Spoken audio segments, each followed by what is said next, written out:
11h, Europe 1 Culture Média. Philippe Vandel. Toujours plus, il y a presque 8 milliards d'individus sur cette planète, dont 5,3 milliards d'internautes dans le monde. 60% de la population mondiale est active sur les réseaux sociaux. 7h32 en moyenne sont dépensées en ligne chaque jour dans le monde. À l'ère du tout numérique dans les pays développés, il paraît difficile de vivre loin d'Internet, des téléphones portables ou des réseaux sociaux. Et pourtant, notre invité fait partie d'une espèce rare, celle des 16% des Français de plus de 12 ans qui ne possèdent pas de téléphone portable. Je crois que c'est la première fois que je reçois quelqu'un qui n'a pas de portable. Il publie un essai passionnant sur notre relation aux nouveaux modes d'info et de communication. Il souligne les bons comme les moins bons côtés de la nouveauté, et il y en a. Comment rester libre sans être aliéné par ces réseaux? Comment s'informer de manière objective sans être influencé par les algorithmes? Et lui, comment fait-il pour vivre sans réseau social et sans portable, tout en n'étant pas déconnecté du monde qui l'entoure? Question qu'on va lui poser. Bonjour Thierry Walton. Bonjour. Vous êtes essayiste, ancien journaliste, spécialiste du totalitarisme. Je me souviens d'un énorme pavé sur l'histoire du communisme. Vous venez de publier chez Grasset l'essai que je viens d'évoquer, le titre « Les nouvelles routes de notre servitude ». Il y a un sous-titre en 3 mots, aliénation, normalisation, soumission. Quel a été le point de départ de ce livre? La fascination qu'ont les gens par rapport aux petits appareils que vous avez tous là sur vos tables ou à côté. Ouais. Par exemple, quand je me promène à la montagne et que je vois des gens qui regardent leur GPS pour avoir le chemin plutôt que le paysage, je trouve ça dingue. Quand je suis sur un trottoir, par exemple, et que je suis cogné par quelqu'un qui est avec son GPS, quand je suis dans un métro et que je vois pas une tête, parce que tous les gens sont courbés, pour moi, c'est quelque chose d'incroyable qui n'est pas, comme vous l'avez dit à l'antenne, je n'ai pas de téléphone. Alors, évidemment, maintenant, alors au début, le livre d'ailleurs commence comme ça, comme vous le savez. Ouais. Au début, c'est un jeune garçon qui me dit ça. Cette discussion. parce C'était une dizaine d'années. Exactement, il y a une bonne dizaine d'années, je dirais même. Et je dis, j'ai pas de téléphone portable à un jeune garçon qui doit avoir 15 ans, 16 ans à l'époque, et qui était un fils d'un ami, et qui s'écrit « Mais comment fais-tu pour vivre ?» Alors ça m'a fait j'ai éclaté de rire. Bon, aujourd'hui j'ai toujours pas de téléphone portable, je suis toujours vivant, donc tout va bien. Bon, donc je n'ai pas cet instrument. Je reconnais que j'ai quelques handicaps. Par exemple, si je rate mon train, si je suis en retard, on peut s'inquiéter. Quand je me balade en montagne, encore une fois, je peux contacter personne, ce qui inquiète beaucoup ma femme. On disait mais comment tu vas faire si tu as un accident? Bon bref. Ouais. Donc je comprends les inconvénients, mais je pense que j'ai plus d'avantages que d'inconvénients. Et d'ailleurs le livre se finit sur une petite touche qui est amusante, c'est que maintenant, pas toujours, mais principalement, lorsque je dis je n'ai pas de portable, les gens, au lieu de dire comment fais-tu pour vivre, ils disent mais quelle chance tu as. Ben, je lui dis franchement, je suis content. Alors, le but de ce livre, on va le comprendre au fur et à mesure de cet entretien, les nouvelles routes de notre servitude. On pense évidemment au chef-d'œuvre de La Boétie, le discours de la servitude volontaire. Je le précise, il l'avait écrit en 1533, à l'âge de 23 ans seulement, et on en parle encore aujourd'hui. Donc, quelles sont celles que vous nommez les nouvelles routes de notre servitude? Il y en a plusieurs. Alors, vous l'avez dit en sous-titre. Parce que c'est de la servitude volontaire. Ah, c'est de la servitude volontaire. Le portable, c'est volontaire. Oui, de toute façon, la Boétie parle de la servitude volontaire. Parce que, pour tout vous dire, moi j'entends ce que vous dites sur les réseaux sociaux, mais je trouve que le GPS est un progrès formidable. Ça évite de se perdre, ça évite de consommer de l'essence pour rien. Non, mais j'entends bien. Il faut savoir lire une carte aussi. Mais les gens ne savent plus lire une carte. Moi, j'adore lire les cartes. C'est magnifique, une carte. Bon, bref. C'est un autre sujet. Quelles sont ces nouvelles routes de notre servitude? Les trois déclinaisons qu'il y a en dessous du titre, c'est-à-dire aliénation, normalisation, soumission, ce sont à mon avis les 3 mots principaux de cette servitude. Alors aliénation parce que l'objet nous possède vraiment, il nous possède, avec les exemples que j'ai donnés, et tout le monde peut le voir d'ailleurs. Donc il y a une espèce de dépossession, c'est pas une addiction, c'est pas une simple addiction, c'est une dépossession, d'autant plus que ces appareils nous exploitent sans qu'on le sache, puisque les données que nous laissons sur ces appareils sont vendues très cher à des annonceurs, etc. Donc nous sommes finalement exploités par rapport à ça. La normalisation, c'est ça qui est très grave, à mon avis c'est encore le plus grave, la soumission c'est autre chose. La normalisation, c'est-à-dire que, compte tenu de la puissance des réseaux sociaux et du côté on va tous ensemble et du rôle des algorithmes, ce qui est très important, quelque chose qui nous échappe totalement à vous et à moi, tout à l'heure. Bien sûr, parce que la clé du problème, c'est l'algorithme, qui va mettre ensemble des gens qui ne se connaissent pas du tout et qui vont tous aller dans le même sens, qui vont suivre ce que j'appelle le troupeau numérique, ça formate les esprits, d'une façon incroyable. On le voit avec tous les courants qui se passent, les gens qui sont blackardisés pour une raison quelconque, etc., etc. Et puis la soumission, alors ça c'est aussi un autre problème, c'est que c'est un outil de surveillance incroyable de déplacement, de façon de vivre, etc., que évidemment les entreprises qui exploitent ça utilisent pour faire de l'argent, mais aussi les États, et on va en parler sans doute, la Chine qui a réussi à mettre en place un système de surveillance incroyable grâce à ces nouveaux outils Ce que numériques. vous racontez sur la Chine et qui va peut-être arriver en Occident est absolument glaçant. Alors, aux chiffres que j'ai annoncés en introduction, on peut ajouter, c'est ainsi que vous débutez votre livre, que 43% des petits Français de moins de 2 ans utilisent Internet. J'ai relu, 43% des petits Français de moins de 2 ans, c'est une coquille. Non, Vous voulez c'est dire vrai, 12 c'est vrai. Non, vraiment. C'est vrai. Mais comment ça? Ah, bah, j'en sais rien. Ils sont pas sur ils ont pas de téléphone, j'entends bien, mais ils sont sur les tablettes, Ouais. etc. Donc voilà, c'est comme ça qu'ils apprennent à. Oui, c'est incroyable. Alors ça, vous savez, les parents sont coupables. Quand même. C'est pas le gosse de 2 ans qui va aller chercher la tablette, J'ai j'entends bien bien. compris. Mais c'est un truc formidable. Vous le mettez devant une tablette, le gosse, il est tranquille. Vous êtes sûr, il est fasciné par l'image, il appuie, tac, tac. Alors je suis pas sûr qu'il comprenne beaucoup ce qu'il fait, mais en tout cas, c'est utile pour les parents. Au passage, vous citez beaucoup de statistiques dans ce livre et c'est une qualité. Elles viennent d'où, toutes ces statistiques? Alors, il y a malheureusement pas un site ou quelque chose qui rassemblerait toutes ces statistiques. Au fur et à mesure de mes lectures, j'ai lu énormément parce que c'est comme ça que je travaille. Je lis énormément quand j'aborde un sujet. Donc, à chaque fois qu'il y avait un chiffre qui m'intéressait, j'avais un petit bout de papier à côté de moi ou sur mon ordinateur, je notais, parce que je travaille sur ordinateur, soyons clairs, Ouais. hein, je notais le chiffre et après j'ai rassemblé. Et ceux que vous avez cités tout à l'heure, sont des chiffres qui datent à peu près d'un an, grosso modo, au moment où j'ai écrit le livre.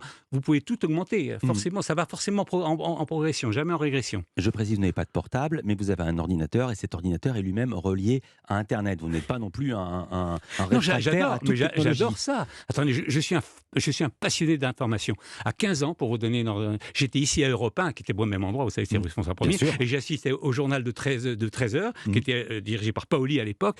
Vous savez, ils avaient des Jacques invités. Paoli Jacques Stéphane. Paoli. Non, Parce qu'il y a Jacques et Stéphane. non, bien sûr. Je Jacques parle de le Jacques, papa, moi, je parle du père. Ouais. Hein. Et c'était quelque chose de formidable pour moi. Donc j'adore l'information. Donc l'Internet m'offre enfin ce que j'aime, c'est-à-dire de l'information en direct, tout le temps, continuellement. Donc je suis pas du tout contre l'Internet, je suis pas du tout contre les réseaux sociaux, je suis pas. C'est l'usage qu'on en fait qui m'inquiète. Alors justement, on arrive au cœur du sujet. Vous écrivez ceci: dans le cadre de l'information au sens large, l'algorithme enferme l'internaute dans un monde clos. À qui la faute? À l'algorithme ou à l'individu qui ne cherche pas au-delà de ce qu'on lui propose? Alors, les deux à la fois, je dirais, parce que c'est facile d'accuser la technique, évidemment, et ça dédouane l'utilisateur. Bon, de fait, l'algorithme, il travaille derrière vous, et vous ne savez pas ce qu'il fait. Je vais vous donner un exemple incroyable, parce que ça, c'est un exemple qui m'a frappé, que je l'ignorais totalement, et que vous ignorez, j'en suis sûr. Lorsque vous allez sur un site, vous décidez, par exemple, vous achetez une paire de chaussures sur Internet. Donc, vous faites paire de chaussures, tac, et vous allez cliquer, paire de chaussures, et vous allez tomber sur des sites de paires de chaussures. Pendant que vous faites ça, derrière tout ça, les algorithmes travaillent. Il y a une mise aux enchères automatique qui se fait en une fraction de seconde pour savoir quel est celui qui va emporter, selon vos goûts et vos données que vous avez laissées, bien sûr, celui qui va emporter l'enchère, qui va faire que vous allez arriver en premier sur le site. Alors, je veux c'est dire, dingo, ça. je le sais parce Moi, que je j'ai vois lu ça, c'est dingo. Je le sais parce que j'ai lu votre livre. Je ne le savais pas avant ce week-end, avant de l'avoir lu. Et ce qui est dingue, c'est que cette publicité est extrêmement efficace. Vous dites un tiers de réussite, De plus d'efficience en plus. que par rapport à un plan média classique, etc. Donc, les gens sont faits. Alors, c'est parce que c'est très important, votre cap. Voilà. Donc, l'algorithme, alors, ça, c'est encore. Ça, c'est pas une souffrance. Parce qu'admettons, Non, parce on que veut vous acheter êtes- des chaussures. On a une pub de chaussures qui nous concerne. Oui. C'est pas plus mal. Non, je suis d'accord, bien sûr. Derrière, Comment il y a de l'argent qui se fait. Comment on arrive, parce que c'est l'objet de votre livre, à l'aliénation et à la soumission Alors, à partir des algorithmes? voilà, le problème, c'est que lorsque vous allez, par exemple, l'algorithme va faire mettre en rapport des gens qui ne se connaissent absolument pas, d'accord? Donc, qui ont je parle des idées parce que c'est ça qui est important et non pas du commerce. Donc des idées politiques, par exemple, des défenses, de quelle que soit la cause, peu importe. C'est pas le fond de la cause qui m'intéresse, c'est la manière dont ça va arriver. Donc les gens vont aller ensemble, ils se connaissent pas, ils vont former un ensemble et ils ne recevront plus comme information grâce aux algorithmes ou à cause des algorithmes, pourrait-on dire plutôt, qui les concerne dans le champ qui les concerne. Vous voyez Ça, ce que vous je veux parlez dire? de Facebook? Non, je parle de tout, excusez-moi, de Parce qu'on partout. parlait beaucoup de Facebook, où Oui. si vous étiez la moindre petite opinion pro-Trump, vous étiez submergé Non. d'opinions pro-Trump. Bien sûr, mais ça existe aussi partout. Le TikTok fonctionne de la même façon que vous, que ça, je veux dire. Il faut pas. Alors Facebook, évidemment. Non, Twitter fonctionne pas comme ça. Twitter Non, vous oui, envoie des genre, informations oui. des comptes auxquels vous êtes abonné. Oui, c'est vrai, vous avez raison. Moi, je suis abonné à une palette très large et donc Oui. j'ai plein d'infos Oui. et plein d'infos contradictoires. Oui. Ah bah tant mieux pour vous. Bon, mais en tout cas, Facebook, comme vous le savez, est leader, un peu moins maintenant, parce que justement, ils sont en train de licencier, ils ont des vrais problèmes financiers. Bon, mais enfin, dans Facebook, c'est vrai que vous avez tout de suite, immédiatement, des idées qui vous confortent. Donc, au lieu, c'est ça qui est terrible, parce que l'Internet, comme je le disais, moi, je suis un fanat d'Internet, parce que ça m'ouvre l'esprit sur le monde entier. Au lieu d'ouvrir l'esprit sur le monde entier, en vérité, ça resserre les gens sur leurs propres convictions. Ce qui fait que ça les enquiste, si je puis dire, dans leurs convictions. En plus, ça forme un espèce de, je dirais, un troupeau numérique qui va suivre un espèce de courant, le mainstream, on pourrait dire, n'est-ce pas? Et ce qui est terrible dans cette affaire-là, c'est que ceux qui parlent le plus fort et qui ont le discours le plus cohérent, si je puis dire, le plus construit, emporte la décision aussi. Ce qui apporte qu'on arrive à une radicalisation sur les réseaux sociaux. Vous le savez très bien, parce qu'il y a des gens qui sont, parce que vous êtes différents, parce que vous êtes différents, vous aimez Trump, vous aimez Biden, peu importe, vous êtes donc plagardisés d'un coup, et c'est terrible pour les gens qui sont mis à l'écart de tout ça. Donc finalement, c'est un petit côté guillotine, si je puis dire, qui est en train de se mettre de masse. Vous savez, les masses, c'est ce qu'il y a de pire dans l'histoire. Parce que ça peut faire tout et n'importe quoi. Ça peut faire du bien, des révolutions qui font des renversements, mais aussi des dictatures. Donc, il faut se méfier des masses, et quant à son numérique, il faut encore plus s'en méfier. Vous parlez également dans ce livre des relations personnelles. Il y a aussi quelques motifs d'espoir. Thierry Walton reste avec nous. Les nouvelles routes de notre servitude chez Grasset et dans Culture Média dans un instant. 11h, Europe 1 Culture Média. Philippe Vandel. Les nouvelles routes de notre servitude, c'est l'essai publié chez Grasset par Thierry Walton, journaliste. Vous écrivez au sujet de ces nouvelles routes de notre servitude, des réseaux sociaux, même du portable. Vous dites, parler d'addiction relève de l'erreur de diagnostic. Pour quelle raison ? Parce que l'addiction, c'est quelque chose que on est addictif par exemple, à l'alcool. Je veux dire, c'est quelque chose qu'on ingère et qui vous change. Là, c'est pas le même cas. C'est un objet qui vous dépossède dans le sens où vous êtes totalement intégré à lui. Et d'ailleurs, vous savez très bien, parce que personne ne peut s'en passer, ceux qui les ont. Et puis, en plus, comme je le disais tout à l'heure déjà, la première partie de l'émission, c'est que elle vous exploite. Cet objet, le vin que vous ingérez, il vous exploite pas. Il vous fait perdre un peu l'esprit, j'entends bien. Mais l'objet qui est l'objet de votre attention et qui vous dépossède, il vous exploite, puisque toutes les données que vous allez mettre sur cet appareil vont être monnayées plus exactement après vous. Je prends un tout petit exemple. Karl Marx, parce que vous savez, le roi de l'aliénation, Karl Marx disait que le prolétaire était aliéné à sa machine parce qu'il travaillait pour la machine, la machine le dépossédait de son travail, d'autant plus que grâce à cette machine, on tirait de la plus-value, du bénéfice, si je puis dire. Donc, c'est exactement la même chose. Donc on est dépossédé par l'appareil, le téléphone, et on est en même temps exploité par qui voulait X, Y, Z, y compris des États d'ailleurs, par rapport à nos données. Donc c'est ce que j'appelle d'une aliénation. Avec ce paradoxe, on a l'impression de travailler pour soi-même, et donc que ce soit quelque chose, un outil individualiste, et il n'en est rien, on le comprend en vous lisant. Au sujet des réseaux sociaux, vous présentez une expérience allemande qui vient d'être réalisée sur 600 personnes, qui démontre que 40% des gens se sentent plus malheureux après s'être connectés à Facebook. Pour quelle raison ? Outre la tristesse, quel sentiment cela génère chez eux ? Alors, c'est très intéressant comme phénomène, parce que lorsque vous allez sur Facebook, vous vous montrez, vous voulez vous mettre en avant. C'est aussi une des raisons. Vous avez vous mettez en avant. Mais en même temps, comme vous vous mettez en avant, vous vous comparez par rapport aux autres, évidemment. Et là, vous vous apercevez qu'il y en a qui sont meilleurs que vous, qui ont plus d'argent, qui ont plus de... Et donc, finalement, il y a de la frustration qui rentre en ligne de compte. Et donc, ça augmente beaucoup en disant, finalement, je suis pas aussi bien que ça, et je suis pas aussi bien loti que ça. Et donc, ça introduit des phénomènes de frustration. Et c'est effectivement cette analyse allemande est très intéressante pour ça. 40%. Il y a aussi une autre expérience qui est assez significative de la période dans laquelle on le vit.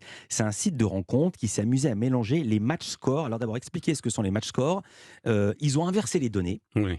En gros, pour savoir si un tel correspondait à une telle, voilà. On a des scores... Voilà. Donc, quand vous allez sur un site de données, vous mettez ce que vous avez envie d'avoir, une blonde, une brune, telle opinion politique, vous aimez le cinéma, peu importe. Donc c'est par rapport à ça, les ordinateurs travaillent et trouvent normalement en face la personne qui vous correspond le mieux. D'accord ? Et donc ce site de rencontre s'est amusé à complètement truquer les données, et a fait se rencontrer des gens qui étaient totalement opposés, qui auraient dû se gifler au bout de 10 minutes, si je puis dire. Et bien, ça a formidablement marché. C'est-à-dire que les gens ont formé des couples. Ça veut dire qu'ils avaient bien plus confiance dans le site qui les rassemblait que dans leur propre goût, finalement. Et ça, c'est incroyable, quoi. Il y a une dépossession, quelque part. Il y a une sorte d'effet placebo. Alors, je disais, il y a des choses qui sont absolument glaçantes dans ce livre. Racontez ce qui se passe en Chine avec la dépossession totale, ou plutôt chaque Chinois a un portable.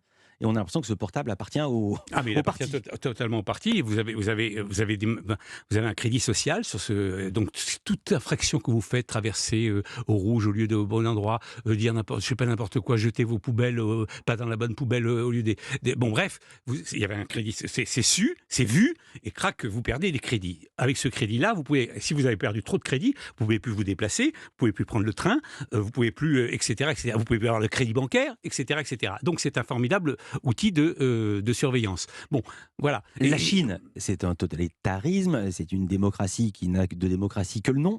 Populaire. Est-ce que ça pourrait arriver en Occident? Alors, Parce que c'est ça la question. oui, c'est bien ça qui est sûr, glaçant. évidemment. Alors, moi, vous savez, je suis historien, enfin, j'ai beaucoup travaillé sur l'histoire et surtout sur l'histoire du XXe siècle. Et je suis assez spécialiste et même très spécialiste sur ce qu'est le totalitarisme, comment ça fonctionnait, etc. Bon, bref. Je pars du principe qu'un État, que à partir du moment où il existe des instruments, quels qu'ils soient, de surveillance, d'encadrement d'une population, les États sont toujours tentés de les utiliser. C'est vrai pour les armes. Mhm. C'est-à-dire que les armes, si vous mettez une arme au point, un jour ou l'autre, elle sera sur le champ de bataille, y compris l'arme atomique d'ailleurs, soyons clairs. Elle a déjà été sur le champ de bataille, mais elle arrivera forcément sur le champ de bataille à un moment donné. Donc ces instruments dont on parle sont des instruments de connaissance des individus, des données, des déplacements, des goûts, etc., etc., qui fait qu'ils ont ça à leur disposition et c'est formidable. Je donne un seul exemple, excusez-moi, ce sont les impôts. Les impôts français, les impôts en France. Est-ce que vous savez que le fisc, j'espère que je ne vais pas être contrôlé, hein, bon. Vous savez que le fisc regarde sur les réseaux sociaux, les Facebook, etc. Non seulement je le sais, Oui. mais nous avions même reçu ici, dans Culture Média, quelqu'un qui travaillait à la Direction Générale des Impôts pour nous raconter la manière Oui. dont le fisc traquait avec Google Maps Voilà.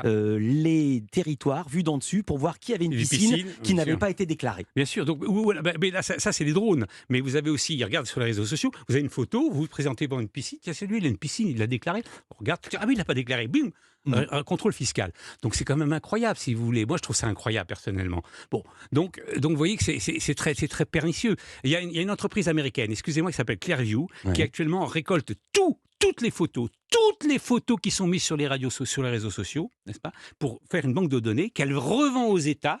Hein.